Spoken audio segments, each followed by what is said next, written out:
Nous vous souhaitons à toutes et à tous une année 2025 marquée par la paix, la foi, la solidarité, la réussite et la prospérité. Une année de progrès et de renouveau pour notre grande nation. Nzambe apambola bino. Nzambi kalusa kumuna. Mungu ababariki. Nzambi anubenesha. Joyeux Noël et bonne année à toutes et à tous. Que Dieu bénisse la République démocratique du Congo, son peuple et tous ceux qui l'ont choisi comme leur lieu de résidence.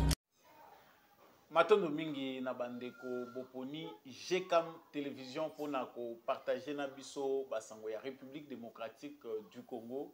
Ngai wabino Samba Olonga de père et de mère nazana esengo akoyeba bino ebele à travers République démocratique du Congo, ebele à travers le monde pona kolanda basango ya mboka na biso. Merci mingi pona fidélité pe confiance au bino bo pesa kana biso po ete to memela bino basango ya mboka na biso. Justice ya Nzambe erataka moto te, justice ya Nzambe moto moko te a échappaka na contrôle nango. Soki yo ko échapper solo na contrôle ya bato mokili yeba yango que Nzambe ba échappaka na contrôle na yete. Mabe to pe malamu biso tozali ko sala toko yebaka kofuta yango d'une manière ou d'une autre. Salaka kaka malamu po bolamu ezalaka na conséquence ya mabete biso nyonso tokozala na mulongo riche ou pauvre, puissant ou faible, biso nyonso tokoleka na balance pona mabe to pe malamu oyo biso tosalaki na lombango penda naza kokota na basango esengeli toyeba ete basango na biso ezali concentré essentiellement na ba événement oyo elekaki le 25 décembre, le 24 décembre, le 25 décembre, qui nous lelo le 26 décembre, na Est, il y a République démocratique du Congo et pas Iwapi Bitumba. Et Zali Kobundama entre armée et République démocratique du Congo accompagné na ba volontaire pour la défense de la patrie, ba wazali ndenge to benga bango contre ba armée ya Rwanda na ba M23. Mais sangwali boso ezali ete ba unité d'élite ya ba FARDC na biso ba réussissaki ko abattre na mokolo le 25 décembre 6 drones au total, ba drone kamikaze ya force spéciale ya armée rwandaise. Yango ezalaki ba drone ko survoler na localité ya Mombasa na territoire ya Lubero. To se concentrer sur actualité wana ya Yambo. Sango ya mibale to kolobela ezali liwa ya moko ya ba commandant ya opération ya armée rwandaise sur le territoire congolais na axe ya Rutshuru azalaki tué par les wazalendo oyo batandaki ye embuscade parce que ye amesana ko commettre ba crime ya ba population civile yango bango batandaki piège pe ba éliminer ye. Il s'agit de monsieur Gassasira Herman. Nous allons en parler tout de suite dans le cadre de cette émission. Tokolobela pe basukoyi o ezali ko continuer ko mata, en tout cas ba opération ezali ko continuer à kozala menée par l'aviation de l'air et armée, l'aviation de l'armée congolaise. Nous allons parler également des 14 éléments M23 oyo bazwami na tongo ya lelo par nos wazalendo. Embuscade tendue bango balingaki ba contourner bazokende na axe ya Kibumba et pa iwapi ba wazalendo ba capturer bango vivants. Tous les 14 sont acheminés à Goma pour les présenter au FARDC. Et nous allons terminer par cette bonne nouvelle, ba missile solaire. Il y a ba RDF ezali détruit mokola lelo jeudi par les Sukhoi de l'armée congolaise.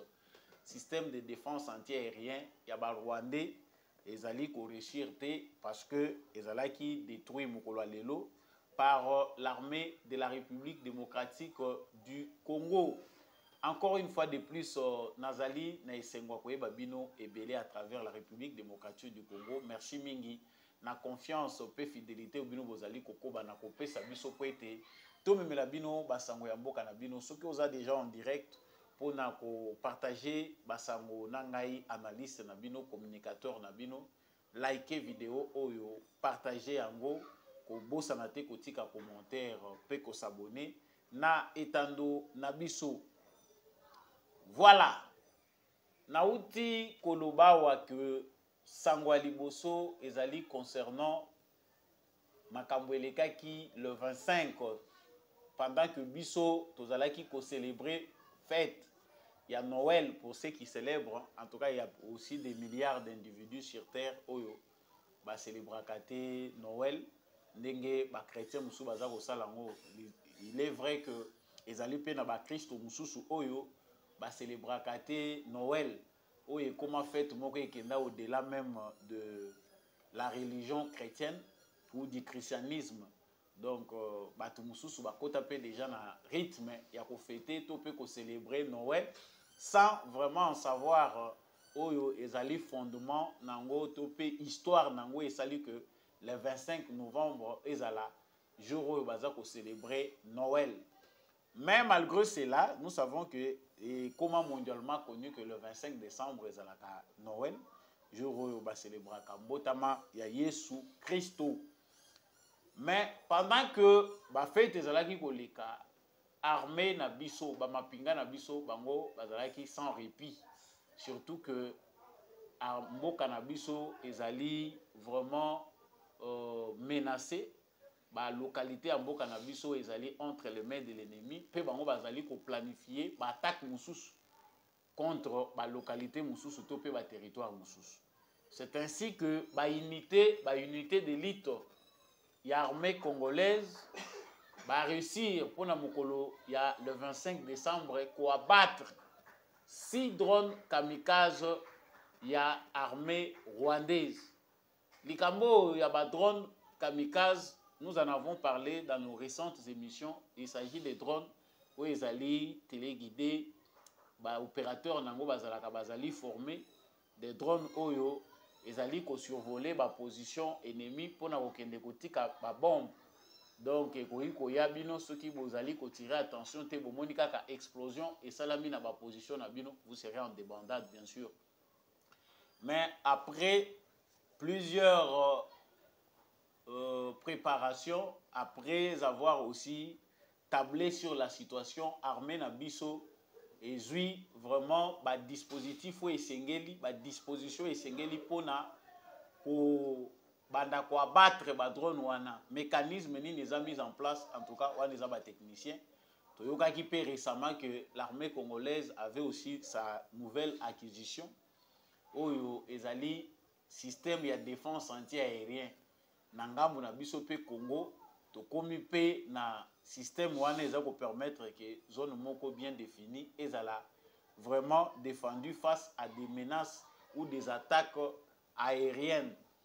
Donc c'est ce qui a fait que mokolo ya lobi pendant que ba matiaki lisu ba drone na bango pour ba kende ko terroriser to ba attaquer ba position ya ba FARDC na biso na Mombasa kuna na territoire ya Lubero.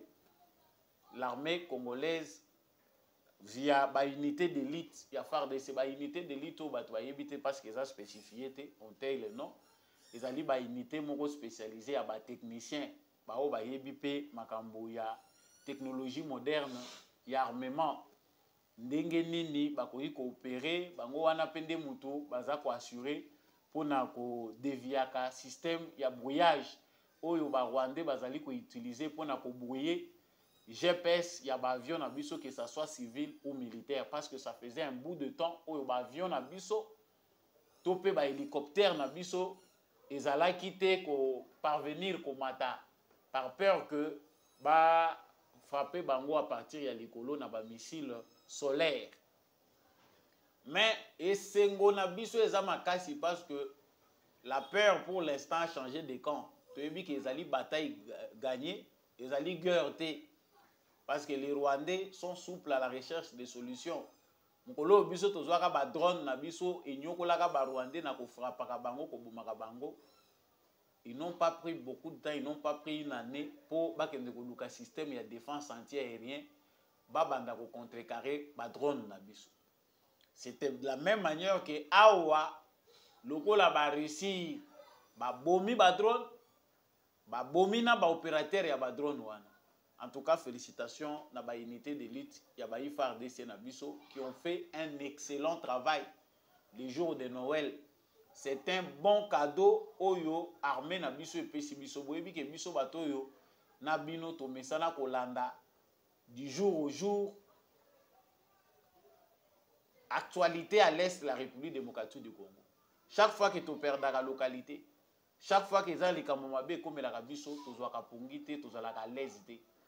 Et comme le rôle de la RDC pour la même match à football, dengue to santaka et la Kamalamouté.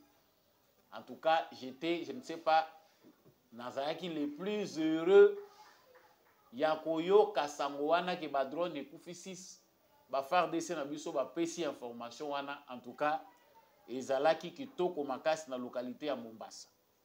Kasi sangwe suki wanate. Un certain commandant ya RDF na kombo ya Gassasira Herman. Monsieur Gassasira ye arijanaki en fer. Lobi ezaki mokolo anniversaire na été mais mokolo ya liwa na ye.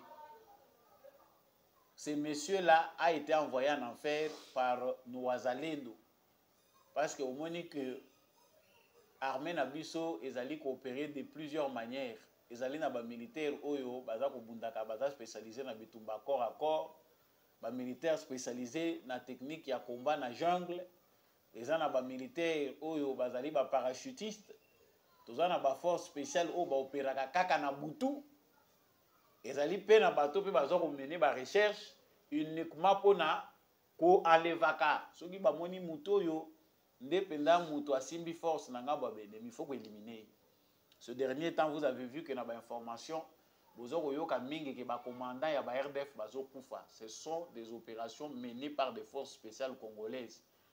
Moni, l'armée congolaise est en train de se préparer. Nous n'aurons rien à envier na ba navi topé ba commando américain otoyoka ka total même na ba film baza spécialiste ya kokendaka kolandaka to pe ko enlever ko éliminer ndenge to monaki ba ko éliminer Ben Laden. Félix Tshisekedi tient à ce que l'armée congolaise est comme à niveau wana. Ceux qui bozo tala même na ba vidéo vous verrez que nos militaires ozo mona ba komi penda ko kende ba tindi bango mission ba kei ba lancer bango na place ya mission ba mener opération na bango hélico pe yezu bango ba kei. Dans les 5 ans, dans les 10 ans qui suivent, nous ne savons pas s'il y aura en Afrique une armée oyo ezali vraiment na taille et expérience oyo armée congolaise azana. Po ba armée belo bazali ko classaka sur base ya matériel na biloko ba équipement bazanango baza ko classer bango en termes d'expérience. L'armée congolaise bazali ko faire face à une expérience moko ezali unique na monde. C'est le seul pays où on peut avoir plus de 100 groupes armés et des pays agresseurs au Bazali Koya opérer dans Mboka Nabiso. Vraiment, toyebi ki armée Nabiso, surtout les jeunes militaires Oyo, Bazali ou Kota na kati armée, pe Bazali kozwa formation moko likolo. Nous aurons vraiment une armée digne de ce nom et très professionnelle. Donc ça, c'était vraiment pour les parler. C'est peut-être pour dire que M. Gassasira, il faut comprendre que nos militaires aussi opèrent na kati. Basala ka musala na bango. Donc, ndaki embuscade na mutuana, ba éliminer. Parce que awa musala ekomi ko sale maïza pe ya ko éliminer ba haut gradé ya ba Rwandais. Il faut les éliminer. Bisika nyonso baza ko opérer soki kaka ba repérer bango, ba éliminer bango. Donc, musala kitoko na bawazalende na biso na Ruchuru centre Bunagana, c'était le monsieur qui était chargé ya opération kuna. Donc alingaki asala tour po aya kotala ndenge nini ba coopérer lisusu. Donc mokolo lobi ezaki mokolo asuka pona ye. Pendant que les autres célébraient Noël, ba ye batindaki ye na lifelo. Bango bakufaka munoko polele. Je ne peux pas prendre les risques de vous présenter les photos comme vous les voyez sur d'autres réseaux. Ici, les mesures de YouTube sont très restrictives. Et ils n'ont pas terminé Bawazalendo Nabiso. Natongo lisusu ya lelo 14 éléments RDF M23 bazalaki ko yenga na axe ya Kibumba bakutani na embuscade ya armée congolaise ya bawazalendo na biso ba volontaire pour la défense de la patrie bango pe bakomi komesana na droit humanitaire soki ba tradition ndenge esengaka soki ennemi bozwi aza vivant capturé il faut bobomate. Ils n'ont pas envoyé en enfer Batouana tous les 14 oyo bazwamaki ba traîner bango donc ba memi bango vivant tina goma ba présenter bango na commandement ya FARDC. Il faut koyeba pe que parmi bato baza ko kufa lokola banzinzi bana mike pe baza ebele parce que l'armée rwandaise tient ya kobanda kozwa bana ba jeunes gens oyo baza novice ba yebi makambo ya bitumba te kocha bango lokola bouclier na bitumba contre l'armée congolaise. Et bana batu baza kokufa sans le savoir bakoyi na kati ya makambo wana baza kokufa koyeba te ke bana nde baza kokende. Donc ba mama ya Rwanda voire même certains mamans du Congo bobenda bana na bino matoyi baza kokenda kokufa ka pamba na faire eza ya bango te. Parce que toza kolobawa c'est que les Rwandais ne savent pas ce que la guerre est devenue déjà populaire. Yé Kagame a déjà informé, mais il est obligé de continuer à mentir aux Rwandais pour continuer à recruter, avoir Bato Oyo, Yakocha comme chair à canon. Donc, bazala na première ligne, babomi bango pendant que nous faisons nos manœuvres. Bazamba ya Congo na Ruchuru, na Masisi, na Lubero, eza lisusu facilité ndenge ezalaki liboso na Barwandais kokota kobima facilement. Bambuscade ezali mingi. Ça nous le disons parce que même les Rwandais nous suivent. Comprenez qu'au Congo la guerre est déjà populaire. Il y a dans les forêts du Congo, à l'est de la République démocratique du Congo, plusieurs jeunes qui sont armés derrière l'armée congolaise. Ce ne sont pas des FDLR, ce sont des jeunes consensueux qui ont choisi d'être la réserve des forces armées de la République démocratique du Congo. Donc quand vous allez, vous faites vos plans, sachez toujours qu'il y aura des imprévus. Vous n'avez rien vu dans votre carte, vous n'avez pas planifié qu'il y aurait embuscade. Sachez que les embuscades sont partout. Ces Ouazalendo-là sont organisés pour aider la patrie, aider la République démocratique du Congo. Et nous comprenons pourquoi dans plusieurs rapports des Nations Unies, les Rwandais vont accuser les Ouazalendo que non, ce sont des alliés des FDLR. Ouazalendo pe awatoko loba bakomi ba FDLR. Bande kona biso oyo lobby, ba mususu bazaye ko sala ba terreur na ba localité na ba village bazalaki, baza ko se retrouver lelo baza na première ligne de défense pour na ko défendre école. Voilà pourquoi ils sont mal aimés, ils ne sont pas aimés, baza cités négativement dans les rapports de l'Union européenne, des Nations Unies pour les décourager, créer des sanctions contre eux. Et ce n'est pas pour rien que Kagame a créé Bafo Wazalendo. Là, il y a des renseignements qui démontrent que Ezali na Bafo Wazalendo bazali coopérer. Bazako linga ko bata manasima. Ba vrai Wazalendo bazali coopérer avec l'ordre de l'armée congolaise parce que seule armée où Ezali autorisée, Ezali l'armée congolaise. Les restes, vous êtes des réservistes. Vous devez obéir aux ordres. Mais on voit des aventuriers au bazako kota na katia logique moko que non tozo défendre patrie mais alors qu'ils ont la mission de créer du désordre. Ceux qui ont fait ça s'affronter na Wazalendo, sachez que il y a aussi des infiltrés parmi nos Wazalendo. Bato yo bazo ya na esprit ya ko défendre patrie. Batouana, il faut ko landela bango malamu. No sukoi ezako continuer ko sala musala nango.